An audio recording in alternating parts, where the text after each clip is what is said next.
요한서 1장 24절부터 33절까지 말씀, 24절부터 33절까지의 말씀 속에서 전하고자 하는 말씀의 제목은 나를 듣는 자다 라고 하는 제목입니다. 먼저 24절로 28절을 보면 내가 부를지라도 너희가 듣기 싫어하였고 내가 손을 펼지라도 돌아보는 자가 없었고 도리어 나의 모든 교훈을 멸시하며 나의 책망을 받지 아니하였은즉 너희가 재앙을 만날 때에 내가 웃을 것이며 너희에게 두려움이 임할 때에 내가 비웃으리라.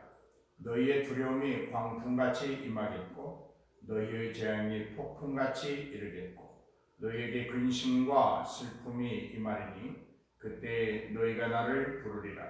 그래도 내가 대답지 아니하겠고 부지런히 나를 찾으리라. 그래도 나를 만나지 못하리라. 이렇게 기록되어 있습니다. 어리석은 자들은 평소에 또 자신이 좀 평안할 때에 지혜의 말을 듣기를 거절합니다. 여기 지혜는 하나님을 경외하고 죄를 떠나고 의롭게 그리고 선하게 살라고 하나님의 종도를 통하여 선포되고 있는 말씀들입니다. 악인들의 특징을 좀 살펴보면 말씀을 듣기 싫어합니다. 그리고 그들은 순종하기를 싫어합니다.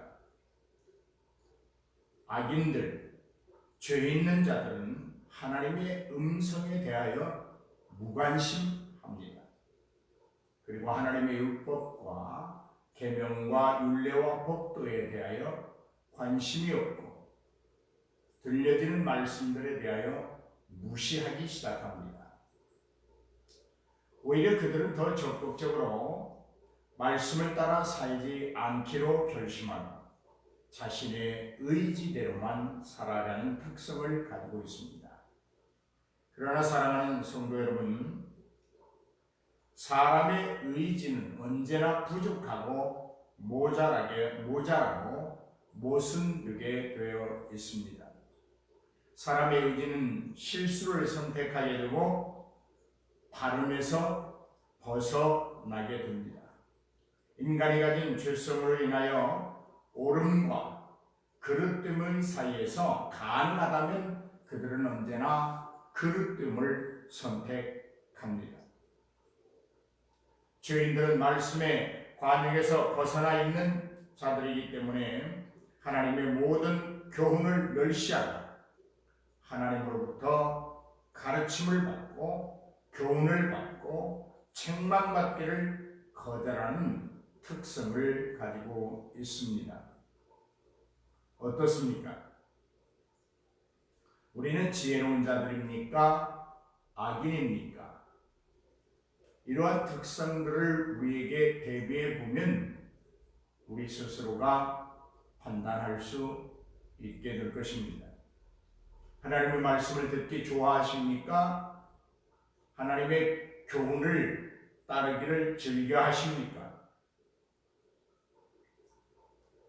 어리석은 자들, 죄 있는 자들, 하나님의 말씀이라고 하는 관역에서 벗어나 있는 자들의 종국은 어떨까? 한마디로 멸망입니다. 영원한 멸망입니다. 회복될 수 없는 멸망입니다.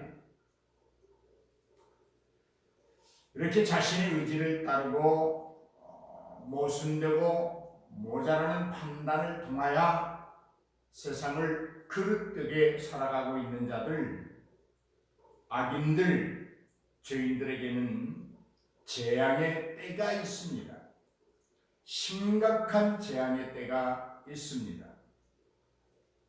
그 재앙의 때는 무서운 질병이나 어떤 경제적인 파탄이나 또는 화재나 폭발이나 대형 사고일 수도 있고 전쟁이나 지진이나 천재지변일 수도 있을 것입니다. 이러한 재앙은 하나님께서 보내신 것이고 공의의 하나님께서 내리신 재앙 하나인 것입니다. 하나님께서는 어리석은 자들의 행위에 대해 공의로 보응하시고 그들에게 두려운 재앙을 광풍같이 폭풍같이 내리시는 분이십니다. 하나님이 사람들을 좀 조롱할 때가 있다, 이렇게 볼 수 있습니다. 오늘 이렇게 말씀하십니다. 너희가 재앙을 만날 때에 내가 웃을 것이며 너희가 두려움이 임할 때에 내가 비웃으리라.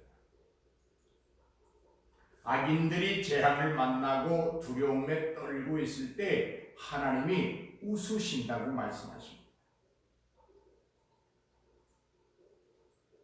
이 하나님이 웃으시는 이 상황은 인간이 가지는 판단과 기준에 미달되기 때문에 웃는 조롱의 웃음이 아닙니다.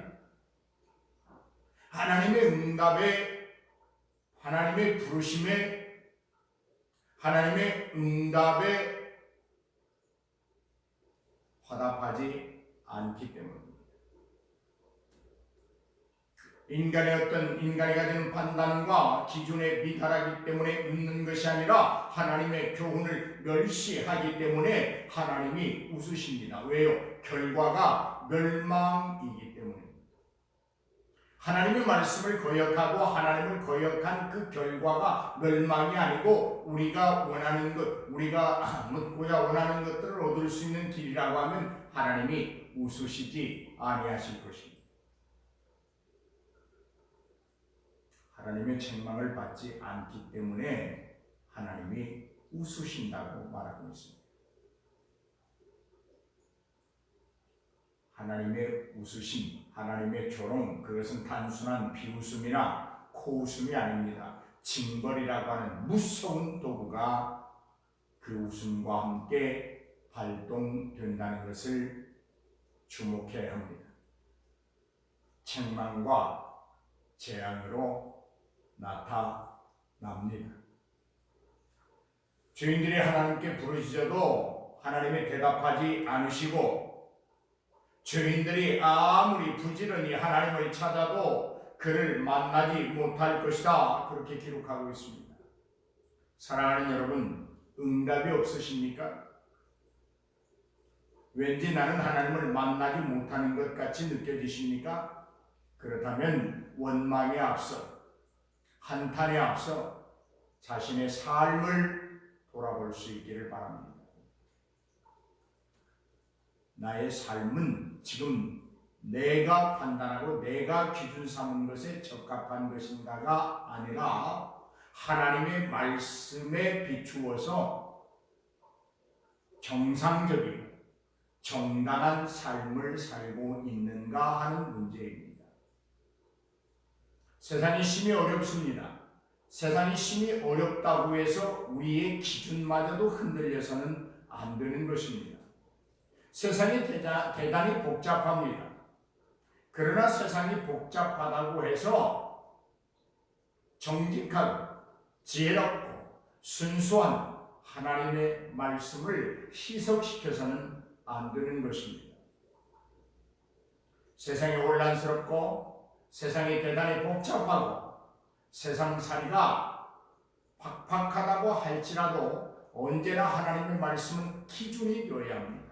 그리고 그 청명함과 맑음이, 그리고 그 순수함이, 거룩함이 훼손되지 아니하도록 우리의 삶을 지켜나가야 되는 것입니다.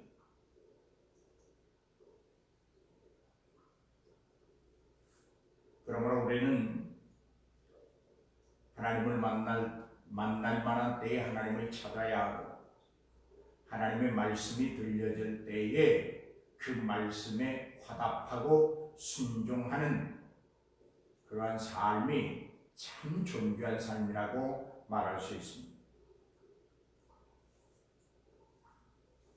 29절로 23절에 보면 그 내용은 그렇습니다.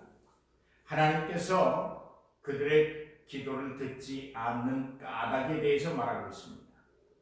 그들이 그의 말씀을 무시하고 받지 않았기 때문에 하나님께서 응답하지 아니하신다. 듣지 아니하신다.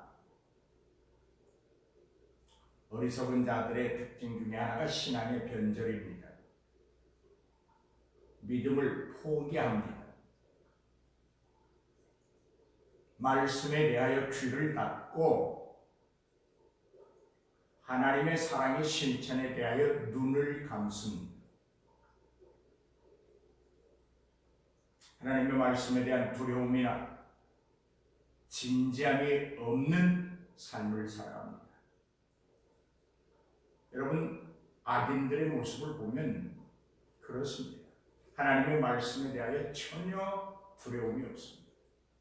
그리고 그 말씀들이 참으로 자기의 생명이요 자기가 얻고자 원하는 진정한 것임을 알면서도 그 말씀 앞에 진지함이 없습니다. 어리석은 자들은 불경건하고 인본주의적이고 자기중심적이고 세상 중심적이고 물질적 유연함과 육신의 쾌락만 구하는 자들을 우리는 어리석은 자들이다. 하나님 앞에서 어리석은 자들. 그러나 그들의 결말은 대단히 불행합니다. 세상과 함께 장망성과 같은 세상과 함께 허무하게 불타고 멸망하게 될 것입니다. 악인들은 결국 자신을 죽이고 자신을 멸망시키는 그 길을 빠르게 치닫는 삶을 살게 됩니다. 사랑하는 여러분, 하나님 앞에서 오늘 아침 우리의 삶을 다시 한번 점검해 볼 수 있기를 바랍니다. 여러분, 반대로 이 악인들과의 반대로 지혜로운 자들은 어떤 자들일까? 그들은 하나님의 음성을 듣습니다. 그리고 하나님의 교훈을 받아들입니다. 감사함으로 받아들입니다. 청종함으로 받아들입니다. 순종하려고 받아들입니다. 겸허하게 그의 말씀 앞에 무릎을 꿇고 머리를 조아릴 줄 압니다. 듣는 즉시에 순종합니다. 다음으로 미루지도 않습니다. 순종만이 살 길이고 순종만이 하나님을 만나는 길임을 압니다. 여러분, 지혜와 어리석음의 경계는 하나님의 말씀을 듣느냐 듣지 않느냐 하는 여부에 있습니다. 하나님의 말씀은 지혜의 말씀입니다. 하나님의 말씀을 듣고 순종하는 지혜로운 자들은 안전하게 살며 재앙의 두려움이 없이 평안할 것이라고 오늘 본문은 분명히 말하고 있습니다. 오늘 여러분에게 이런 평안한 삶이 있기를 바랍니다. 두려움이 없는 삶이 있기를 바랍니다. 안전하게 살 수 있기를 바랍니다. 그러므로 하나님의 말씀에 순종하시기를 바랍니다. 어리석은 자들에게는 안전함이 없습니다. 그러나 지혜로운 자들에게는 안전함이 있습니다. 하나님이 지켜주십니다. 하나님이 함께 하십니다. 하나님이 그와 함께 역사하십니다. 문제를 해결하십니다. 아니 어떠한 재앙도 그를 해하지 못하도록 지켜주십니다. 방패가 되십니다. 산성이 되십니다. 요새가 되십니다. 오늘 우리가 믿는 하나님이 오늘 여러분의 삶에서 방패가 되고 산성이 되고 지혜가 되고 능력이 되어서 우리를 견고하게 지켜주심으로 우리가 평안히 눕고 자고 일어나고 안전하게 살 수 있음을 믿습니다. 지혜로운 자들에게는 재앙의 두려움이 없고 평안만 있습니다. 재앙은 하나님께서 악인들에게 내리는 것이요 평안은 의인들에게 하나님이 주시는 은총이기 때문에 구별되는 것입니다. 사랑하는 여러분, 이 아침 아멘 오늘 하루를 살아가면서 이 말씀을 우리에게 적용할 수 있기를 바랍니다. 어리석은 자들은 하나님의 말씀을 무시하고 받아들이지 않는다는 것입니다. 그러나 하나님께서 내리시는 재앙이 그들에게 있을 것이고 그날에 그들이 하나님께 부르짖었지만은 하나님께서 그들의 기도에 응답하지 아니하실 거라고 말씀하고 있습니다. 결국 악인들 앞에는 죽음과 멸망만 있을 것입니다. 그러므로 우리는 하나님의 말씀을 무시하고 거부하는 자가 되지 말아야 할 것입니다. 순종하십시다. 들으십시다. 듣되 경청하셔야 합니다. 자세히 듣고 순종해야 된다고 하는 말씀입니다. 사랑하는 여러분, 마지막 때에는 이적과 표적이 다 사라지고 오직 하나님의 말씀만이 살아있게 됩니다. 지혜로운 자들은 하나님의 말씀을 듣는 자들입니다. 그 지혜로운 자들에게는 재앙의 두려움이 없고 평안할 것이며 그들 앞에는 영원한 생명이 있게 됩니다. 그러므로 우리는 평소에 하나님의 말씀을 진지하게 읽고 듣고 그 말씀들을 깊이 사모하면서 그 교훈과 책망을 달게 받아야 되고 그 말씀을 지키며 힘써 순종해야 될 줄로 믿습니다. 할렐루야. 여기에 우리의 평안한 삶이 있습니다. 여기에 두려움이 없는 삶이 있습니다. 여기에 여러분이 원하시는 평안과 행복한 삶이 있습니다. 하나님이 그 삶을 오늘도 여러분에게 보장해 주실 줄로 믿습니다. 단 순종하는 자들에게, 악인이 아니라 의인들에게, 어리석은 자들이 아니라 지혜로운 자들에게 하나님은 그의 삶을 지켜주시고 평안과 기쁨으로 충분하게 보상해 주실 줄로 믿습니다. 사랑하는 성도 여러분, 오늘 이 말씀이 여러분의 귀에 들려졌다면 아멘으로 받으시고 순종하는 역사를 통하여서 하나님의 능력과 기적과 은총을 깊이 있게 체험하는 한 날 되시기를 주님의 이름으로 축복해 드립니다.